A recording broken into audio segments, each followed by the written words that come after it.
Menurut Denny, hukum tidak boleh diterapkan diskriminatif. Agree? Memilih dan memilah kasus termasuk dengan memukul lawan oposisi sambil merangkul kawan koalisi. Hukum yang tajam ke bawah dan tumpul ke atas diterapkan tidak adil akan menjadi penyebab hancurnya suatu bangsa, katanya. Belum tentu benar, tetapi kan bukan berarti ini pasti salah atau pasti keliru ya. Coba kita bacakan, karena gangguan-gangguan terhadap partai baik langsung dan tidak langsung berpengaruh kepada pencalonan Anies Baswedan itu nyata. Nasdem diganggu, kemudian Demokrat diganggu.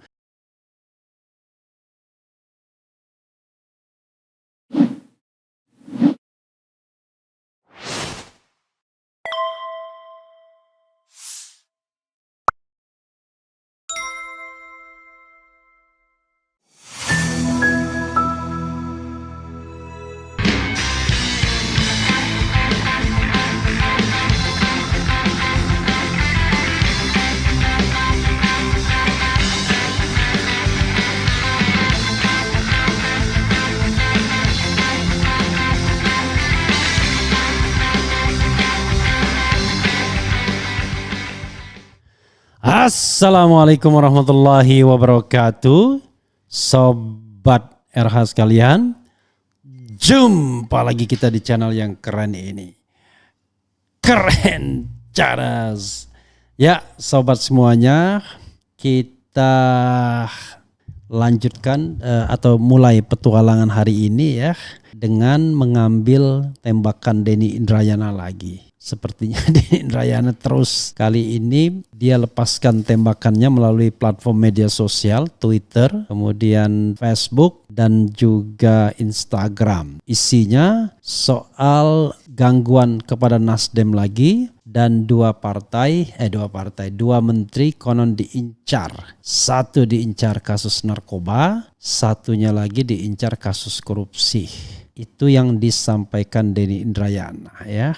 Benar atau tidak wallahu alam, tetapi sekali lagi informasi seperti ini jangan langsung cepat-cepat dibilang hoax. Ini kan namanya informasi yang diperoleh dan informasi itu belum tentu benar, atau bisa jadi ada rencana tetapi karena diramaikan di publik jadi tidak jadi, kan begitu. Jadi anggap saja itu sebagai sebagian dari social control ya, prevention. Dan kalau memang tidak ada ya tidak perlu dipermasalahkan karena justru dibantah.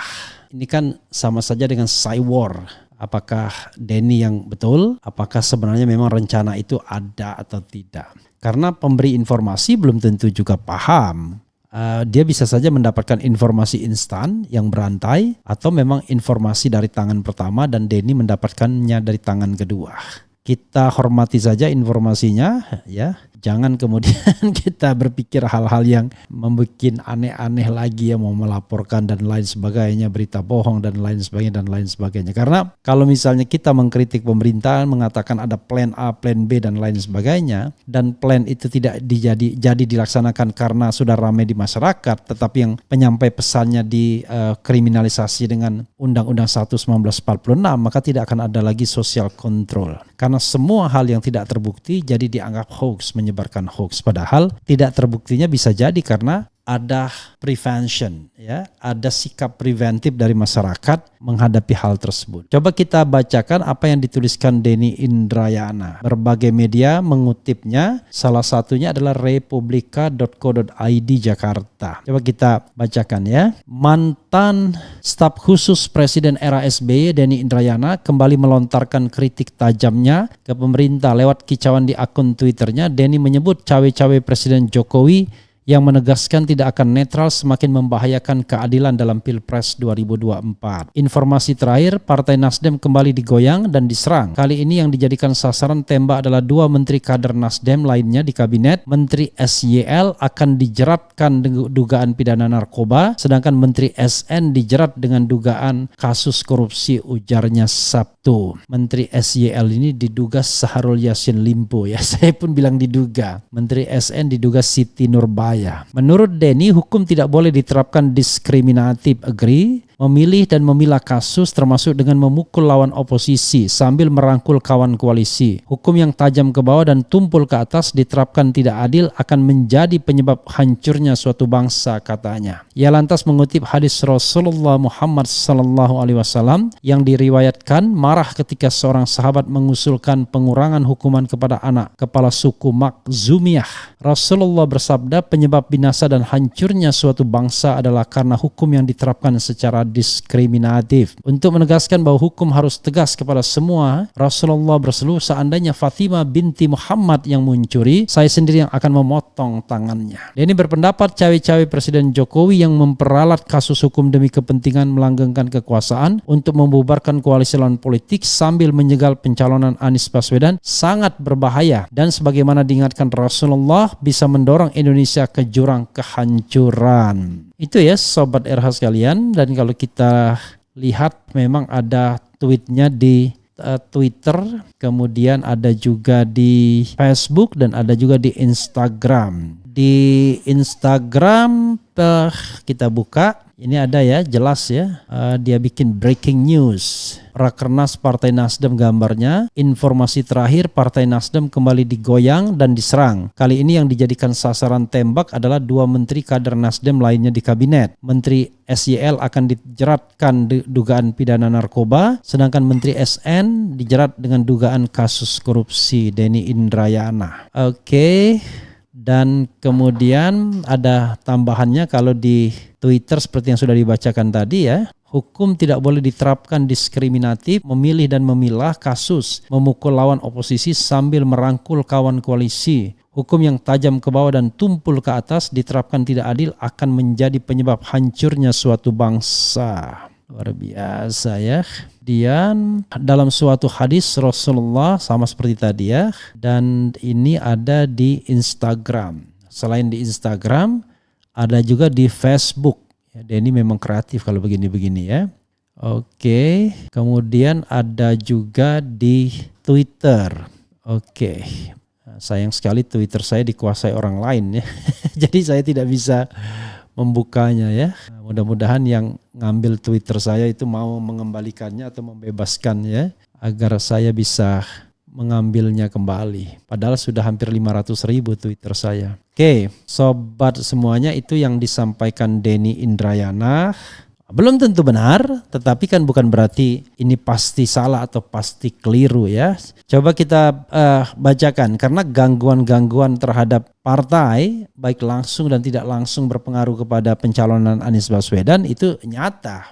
Nasdem diganggu, kemudian Demokrat diganggu. Kalau kita lihat misalnya interview Sudirman Said dengan Bambang Wijoyanto, jelas yang namanya AHY itu rayuannya tidak tanggung-tanggung, tidak hanya sebagai wakil presiden tapi sebagai calon presiden, itu rayuannya. Tetapi alhamdulillah komit terhadap koalisi perubahan, insya Allah begitu ya. Sekaligus mengingatkan apa yang dikatakan Mahfud MD, kata Mahfud ya jaga-jagalah secara internal biar tidak digembosi oleh diri sendiri ya. Jadi Mahfud pengen menyindir, apa iya mereka solid. Jadi kalau tidak berhasilnya Anies bukan karena diganggu dari luar tapi ya dari dalam sendiri yang tidak solid. Nah maka karena itu dibuktikan. Oke. Kita bacakan komentar Sobat RH sedikit. Assalamualaikum warahmatullahi wabarakatuh. Maju terus RH Channel, berikan pencerahan bagi masyarakat.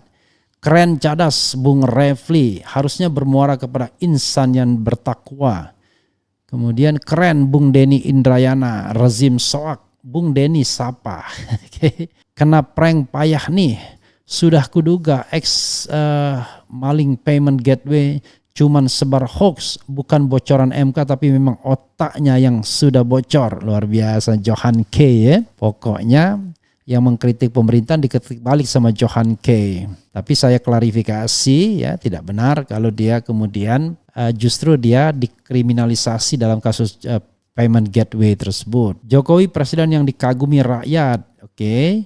Dari Alam Kubro ya, Alam Kubur atau Alam Kubro. Terus bersuara Pak Denny, Jokowi presiden yang sabar, rezim salah haluan. Jokowi dikagumi dengan cawe-cawe tidak netralnya. Enyong asline wong Nahdien, Tegal Brebes dukunge Anies Mas Refli. Ini kayak Johan K ini kayaknya buzzer jangan-jangan. Nanti kita cerita tentang buzzer ya. Saya menemui mantan buzzer dan dia menceritakan bagaimana metode kerjanya dan sekarang katanya sudah lebih canggih lagi. Dia menguasai 100 akun, kemudian 1000 akun yang diupayakan jangan sampai mati dan ribuan akun lainnya yang untuk hit and run ya. Oke, dari dulu saya memang gak mau milih Jokowi, dah kebayang dari dulu. Om Denny tambah ganteng. Loh kok Om Denny yang tambah ganteng? Padahal yang muncul Om Refli kan. Kalau semua manusia menghendaki sesuatu yang tidak bakal terjadi kalau Allah tidak menghendakinya. Jadi ngapain pusing-pusing menginginkan sesuatu sampai mati-matian? Ya, tidak begitu juga. Manusia kan disuruh berusaha ya. Setelah kita berusaha baru diserahkan kepada Allah Subhanahu wa taala. Bung RH nggak nonton Formula E. Oh, ada Formula E. Saya bukan penggemar balap mobil ya.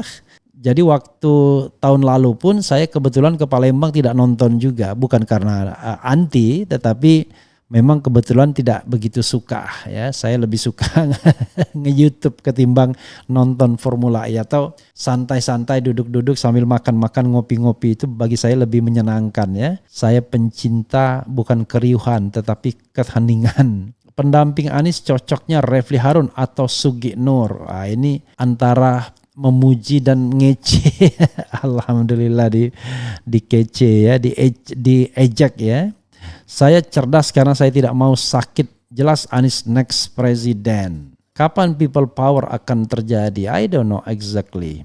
Kemudian Anies next presidenku sekeluarga tertipu oleh rezim ini dan lain sebagainya.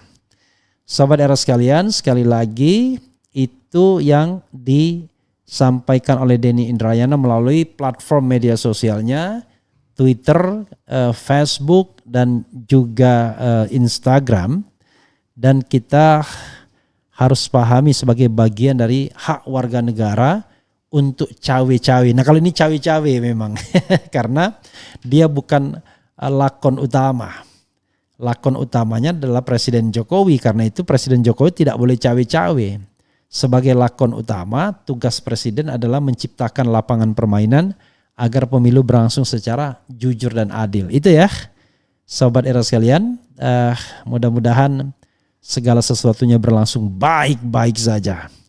Dan Denny pun baik-baik saja, tidak diperlakukan seperti kriminal atau dikriminalisasi karena lontaran-lontaran kritisnya, yang tentu menjadi wake up call bagi kita, terutama dalam rangka menjaga demokratisasi pemilu. Wassalamualaikum warahmatullahi wabarakatuh. Ciao.